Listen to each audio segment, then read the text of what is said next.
Between Two Worlds by Stephen Rabley. Penguin Readers. Easy Start. Text copyright Pearson Education Limited, 1998. Recording copyright Pearson Education Limited, 2008. Not to be publicly performed, resold, hired, copied or re-recorded without written permission from the publishers.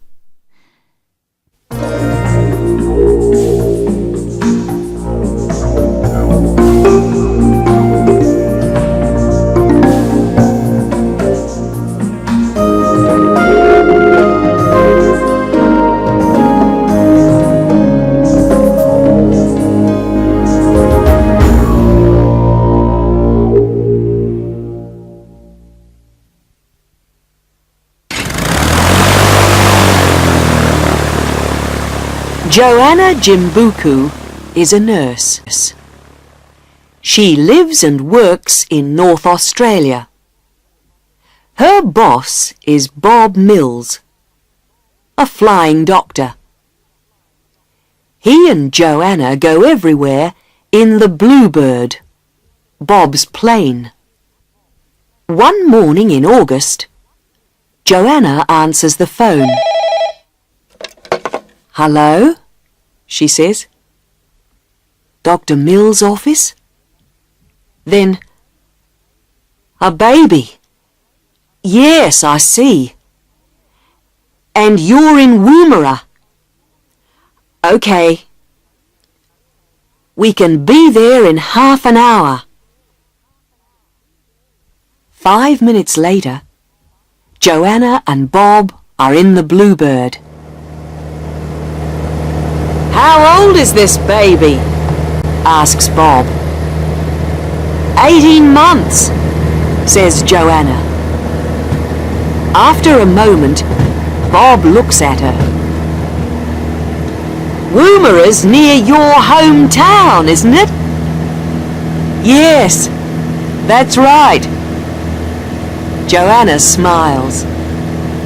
"It's a very small place." She looks out of the window. "There it is," she says. "Can you see?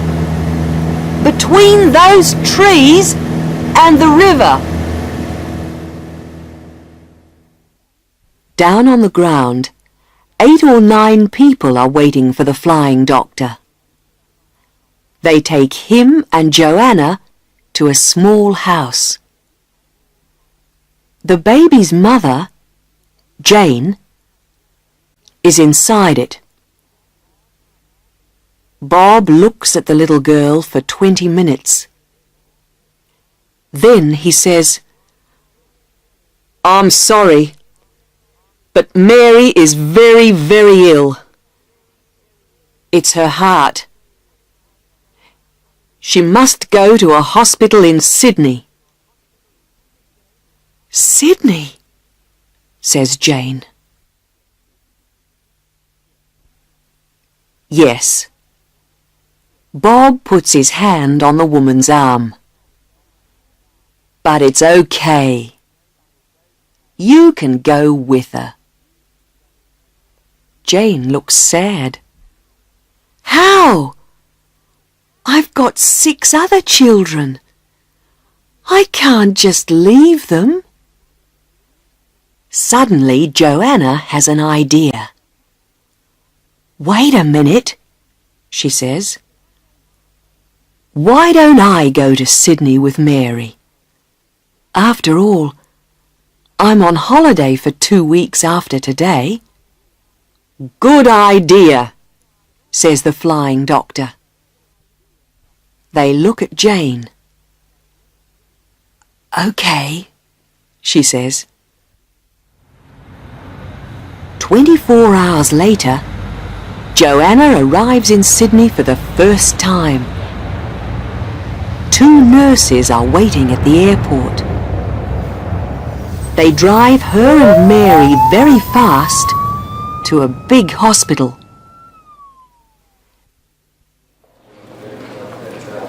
Then they take Mary into room 308. A doctor's waiting there. Hello, he says. My name's Paul Griffin. Joanna smiles at him. Hello. Then she asks the nurses, Can I help? Joanna spends all day at the hospital. But after 8 hours, she's very tired. Paul Griffin sees this. Why don't you stay with me and my wife tonight? He asks. Thanks, says Joanna. That's really nice of you. At 6 o'clock, she and Paul drive to his house. There, Joanna meets Paul's wife, Fran. She meets their daughter too. Her name is Polly. After dinner, Paul shows Joanna to her room. Joanna sits on the bed. Is Mary gonna be okay? She asks.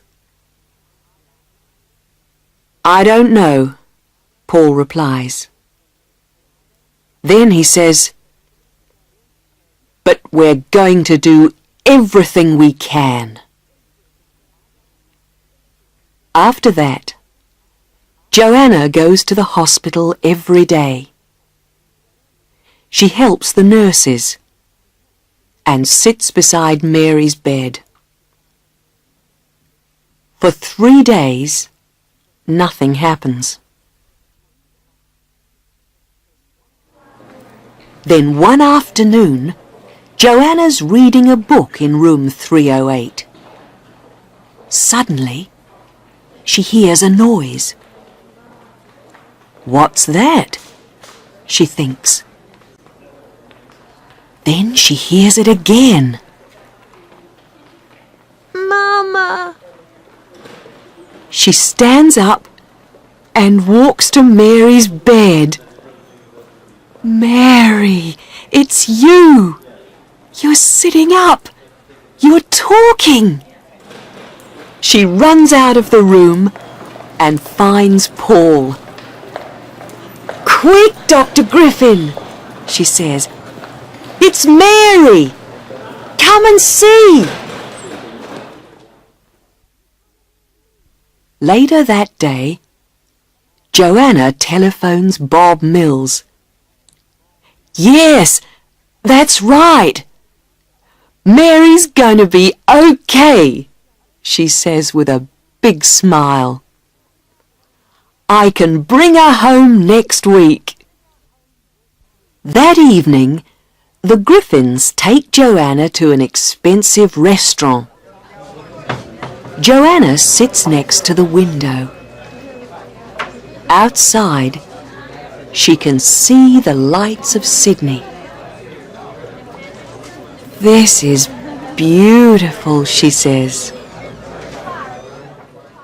Next morning at breakfast, Paul says, Joanna, you can stay here at home today.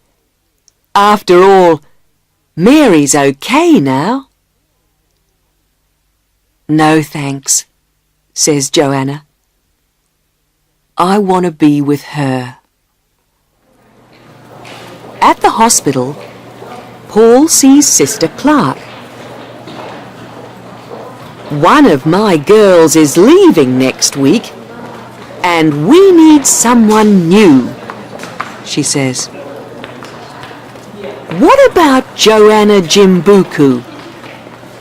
She's a very good nurse. Do you think she wants a job here? Me? Says Joanna that evening. She looks at Paul. Why not? He says. After all, Sister Clark's right. You're a very good nurse. Joanna is quiet. Don't say anything now, Paul tells her. Just think about it. That's all I'm asking. He walks away, then turns. But not for too long, okay?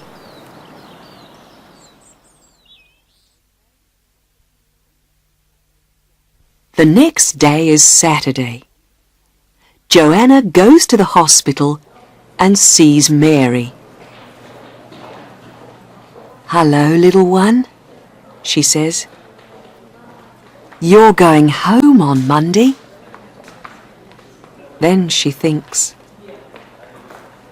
or are we going home? 2 hours later, Fran and Polly meet Joanna for lunch.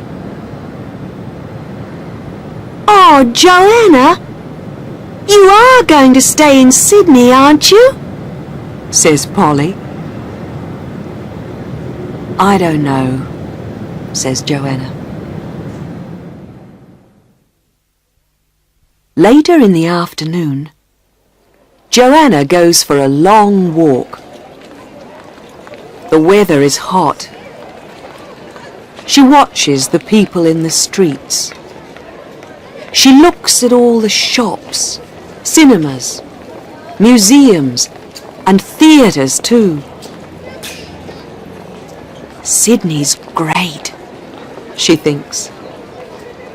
It's very beautiful, and there's a lot to see and do. But do I really want to live here? That's the question. Across the street, there's a shop window. Joanna turns and looks in it. She can see a big painting of some red hills. Wait a minute, she thinks. I know that place. It's near Woomera. 10 minutes later, a man comes out of the shop. "Are you okay?" he asks. Joanna smiles. Her eyes are wet. "Yes," she says. "I'm fine. Really, I'm fine." 2 days later, Bob gets into the Bluebird. Joanna is with him. She waves goodbye to Jane and Mary. Bob starts the plane and pushes his hat back. "Listen, thanks for everything, Joanna," he says. "In Sydney, I mean. It's a beautiful city, isn't it?" Joanna looks at the red hills of Woomera. Then she smiles too. "Yes," she says, "but it's good to be home."